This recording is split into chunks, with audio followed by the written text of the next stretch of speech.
Hello, and thanks for joining us in the MeasurePod, a place where we tackle some of the analytics industry's big topics and try and have a little bit of fun along the way too. I'm Dara. I'm joined as always by Dan. Hey Dan. How's it going? Good, thanks. How are you? Yeah, not bad. Hot. It is hot. It's hot here in the UK. We're having one of our rare heat waves where we like to complain about it. So Dan, what have you been up to this week? I've actually been running back-to-back GTM training sessions, which is held in our recording booth in the office, which feels like a sauna. So 2 days in a sauna in the office teaching GTM. The sessions are great. The conditions, maybe not so much. Oh, And how about you, mate? yeah, I'm not too bad, thanks. I've, as you know, recently changed roles, so I've taken on the managing director role at Measurelab. So to be completely honest, I've been trying to figure out what it is that I should be doing. So I'm getting involved in lots and just trying to figure out where the best use of my time is, really. Awesome. So I should be on my best behavior then, should I? Exactly. I'm taking notes. So tell me, Dan, what are we going to talk about this week? Well, I thought this week we can try and answer a question that a lot of our clients have been putting to us, which is, why should I care about GA4? It's something that we're coming up against day to day, something we're having to justify to our clients. And it was actually over a beer the other day that I thought, we should probably have a really clear idea and maybe come down to like a couple of points that we can say, this is why you should care.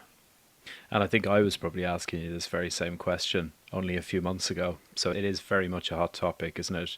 And I think we probably, from that conversation, if I remember correctly, boiled it down to three main reasons, which we'll expand on today. And I'll look to you to provide your, as always, expert view on these different points. Yeah, great. Okay, so the first reason I think we can agree on is that all of Google's engineering efforts are going into GA4, and over time, UA is going to be getting less and less support.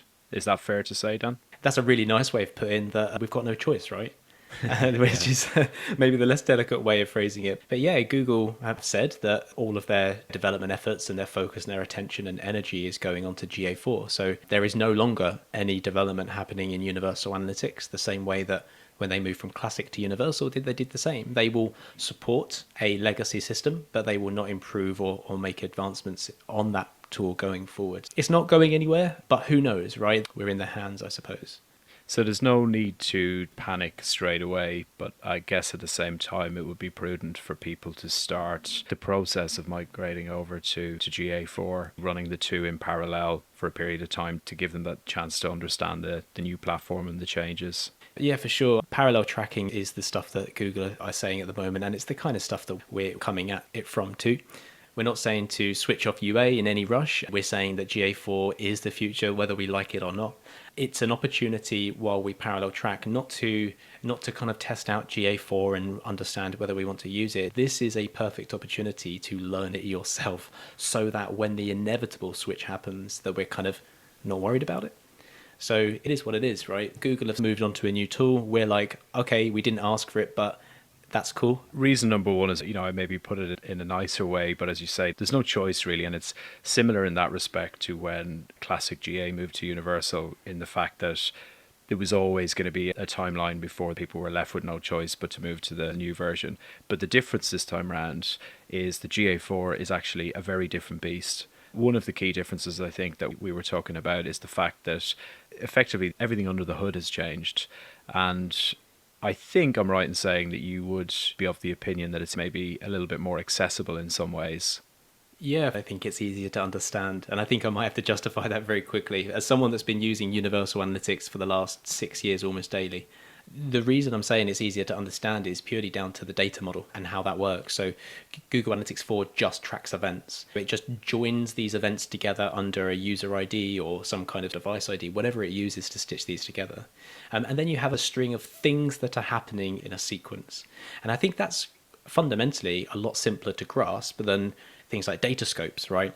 What is a session scope dimension and a hit scope metric and all the other nuances to Universal Analytics. But what I've finally come to realize is that if I was explaining this to someone that's never used it before, it is so much easier to explain how GA4 works to Universal Analytics. And I have to do that. I run GA4 training sessions alongside Universal Analytics GTM and Data Studio, and it's a lot easier. I can tell you for a fact it's a lot easier to explain GA4. The only time GA4 actually is hard is for people that know Universal Analytics inside and out. So Unfortunately, it's people like us, Dara, because we're so used to universal analytics. We're so used to knowing the ins and outs of all the nuances and intricacies of universal that actually this is a change, and change is difficult. Yeah, it's interesting. We're set in our ways to an extent, aren't we? And it's like any platform really, or any software, when it changes drastically, there's that initial almost negative reaction from people who are familiar with it because it's so different. So I think it is important to point out that there is a learning curve where you almost have to untrain some of your knowledge and switch your mindset towards this. To be honest, probably a more suitable data model anyway for the combination of web plus app, which most brands are looking to track across these days anyway. So GA Universal was probably a little bit behind the curve in that respect. Exactly, yeah. Someone put this to me quite nicely, and they said that when Google got their hands on Urchin Analytics, the concept of a session made perfect sense. They're logging on, they're going onto this website, and then they will log off after doing something. Whereas with the ever increasingly connected age we're in now, these are not really the cases. People don't decide to have a session on a website or think of it in that context. It's more like my phone buzzes, I pick it up, I click a link, put it back down. My phone buzzes, I go back into my browser. Oh, that was that thing I left behind. I'll have a quick look. This is purely my opinion here, that sessions are no longer relevant because people don't browse in sessions anymore. They have these micro moments, and then we have this legacy definition of sessions we're pulling across. Now that we don't have these things in the way, we just track events and they're stitched together in a timeline. A small asterisk there, they do have sessions in GA4. I do know that. Maybe we'll touch that again another time. But also we have to think about the target demographic of Google Analytics 4. The reality is, for people like you and me, Dara, as analytics professionals or specialists, we're not marketers. And this is a marketing tool built for marketers. They want more marketers to have a lower barrier of entry so that they can use the data to maybe improve their marketing performance or increase their marketing spend. You know, that's their focus. It is a marketing tool, and I always have to remind myself of this. But it's interesting you say that, Dan, because even though that's absolutely true and it's always been the case, the third of our reasons why people should care about GA4 is actually for people a little bit more like us, because GA4 is actually making the tool more powerful for analysts. Do you want to talk a little bit about why that's the case? Yeah, for sure. So obviously I just mentioned that it's a marketing tool in the marketing platform built for marketers and all that jazz, which is contradictory almost. And it's a deliberate choice that we've got these 3 points. And that's because Universal Analytics had a way of trying to embed them all together. So if you're a marketer or an analyst or data engineer, you have to use the same tool. Whereas now what they've done is they've kind of separated out these features. And so the way that it's starting to materialize is that the GA4 UI is a great place for a marketer to be. They can go into the advertising workspace, they can have a look at different attribution models, they can build some custom reports in the reports workspace, and they can connect it to their ads platforms and they can share audiences. I think it's a really powerful tool and definitely an area of investment from Google. But the reason, going back to the point, the reason why I said it's better for analysts is because of things like the BigQuery export. So you can now, for free, connect and export your raw data to BigQuery. So that in itself is a better tool for analysts or analytics specialists. It's not just about using the UI for marketing reasons or trying to make a marketing UI work for analyst reasons. What we're saying is you have access to the data and you can make sense of it elsewhere. So that's the key one. And probably in every GA4 conversation you have is BigQuery this, BigQuery that. It's going to be part of the conversation. And a lot of people might think, well, I don't use BigQuery. I don't know BigQuery. Maybe we should do another episode of why should I care about Google BigQuery? And maybe we will.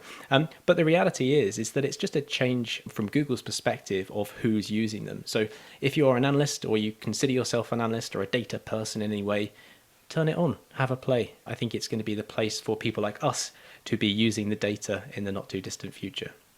So quick follow-on question on that. Would you say as a result of that, Dan, that it's become any more difficult for marketers to use? So has this come at the cost of that fact that GA is primarily for marketers? I don't think so. I think they've become more focused in what their platform is doing, which I quite like, to be honest. I like that there's no ambiguity. So under the bonnet, without going too much into it, GA4 is Firebase. And if you have an app with Google Analytics on there, you would be very aware of what Firebase is. And there's a Firebase UI. So one thing to note is that technically there are multiple places you can view the data. You can go into the Firebase UI and you've got data there. You've got the GA UI and you've got data there. And you've got the data in BigQuery. And there's even an API. So the Firebase interface is for app developers. The GA4 interface is predominantly for marketers. And the BigQuery export is for analysts. They're creating an environment for us to have the tools we need without having to create a one-size-fits-all approach. That being said, they have made some ways of improving the analyst function within the UI too. So for example, just off the top of my head, there's no sampling in the reports workspace now, and there's no longer any collection limits within GA4. I'm talking about the free version here. We hear rumors of the 360 version coming at a later date, but it's not yet announced, it's not yet out. So comparing the free version of Universal to GA4, you've got no limits in the amount of data you can collect, and there's no sampling in the reports. And that only ever improves the use of GA as a product, whether you're a marketer or an analyst. Yeah, really interesting, Dan. So actually, rather than the improvements in GA4 for analysts coming at the expense of marketers, it's actually more of a case of GA4 evolving to cater for multiple different use cases and multiple different types of users and power users as well. Okay, to recap, I think we kind of distilled down the reasons for why people should give the time and attention to GA4 down to 3 core areas. The first one, which is unavoidable and nobody can argue with, is that all of Google's development efforts are going to be going into GA4. It effectively is Google Analytics moving forward. So there's no choice but to care about it. But there's no need to panic just yet if you're still using Universal Analytics. You can run the two in parallel, but it now is a good time to start to understand GA4. Second reason, this is an interesting one because I think you and I both struggled to get our heads around GA4 initially because we've got so many habits and preconceived ideas about analytics, having worked with Universal for so long. But once you get your head around the differences, or if you haven't used Universal Analytics before, then actually it's potentially an easier platform to get your head into. And to be honest, I'm sure you'll agree with this, but I'll be quite glad not to have to explain scopes to anyone again, which is definitely a benefit. I mean, running GA trading sessions for coming on 5 years now, and I still don't have a really pithy, concise way of explaining how they work and what they are. I don't know about you. Same for me. It's always the question in training or client conversations that I don't relish because equally I haven't found a simple way to explain it. It's a tricky concept to get your head around. So the simpler data model of GA4, all based around users and a stream of events, as you explained earlier. And I think it's an easier model for people to get their heads around. And the third reason that we've covered is, and I think you went into quite a bit of detail on this one, it's the fact that even though it's still a marketing analytics tool, but with some of the benefits of GA4, like the BigQuery export, it's allowing analysts to get their hands on the data and run more advanced analytics on top of that. So it's catering for different audiences now, not just marketing professionals, but analysts as well. So in other words, 1, you don't have a choice. 2, it's easier to understand, trust me. And 3, it's better for people like me. That's a much shorter and probably more honest conclusion than mine, Dan. Thanks for that. Okay. Brilliant. So enough for now. It's a topic we're undoubtedly going to come back to and talk about in lots more detail over further discussions. But what have you been doing in this last week, Dan, to switch off, to wind down after a long day, looking at data, talking about data? So I tell you what I've done. I bought myself a new Xbox. I got the baby Series S, not the Series X, and I love it. Never had an Xbox before, and I love it. I'm a huge fan. But all I've been doing is playing classic Doom on this brand new console. I've had this for a couple of weeks now, and I don't think I've played a single next-gen game on my next-gen console. Who knows? Maybe eventually I'll get to the next-gen versions, but for now I'm enjoying my time playing a very old game on a very new console, upscaled to 4K, and I love it. I'm not even going to pretend I understood half of those words you just said, Dan. Unless it's Flimbos Quest on the Commodore 64, I'm not interested. I have to admit, Dara, I'm too young to know what that is, but I'll Google it and come back to you. You don't know what you're missing out on, honestly. So I've been doing something very different. I've been trying to get out in this glorious hot weather that we've had lately, and I'm desperately trying to finish off a log cabin that's in the back of my garden, sitting there unfinished, untreated.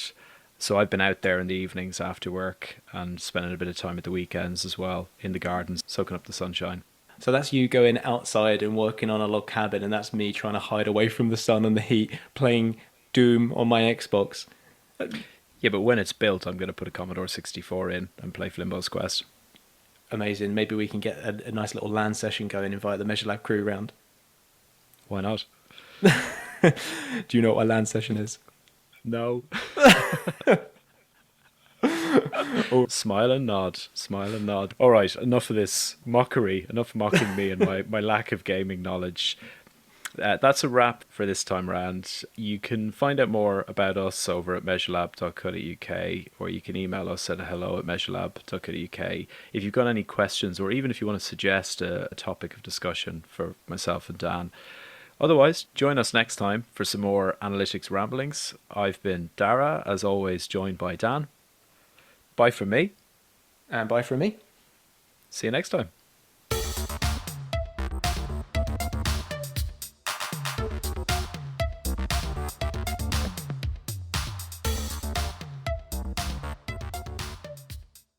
All right, mate. Thank you again. I'll catch you later. Have a good evening. See you too. Bye. Bye-bye. Bye.